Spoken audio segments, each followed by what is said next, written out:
একটি সমবাহু ত্রিভুজের বাহুর দৈর্ঘ্য 6 সেমি হলে এর ক্ষেত্রফল কত? তো আমরা জানি আমরা আমরা জানি সমবাহু ত্রিভুজের ক্ষেত্রফল কত?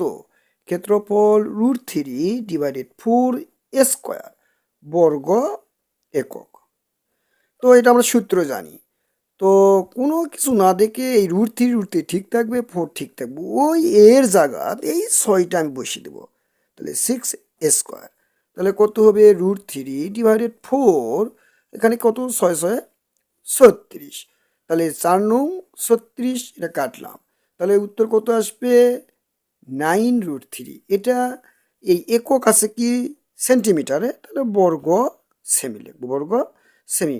এই তো জাস্ট আমাদের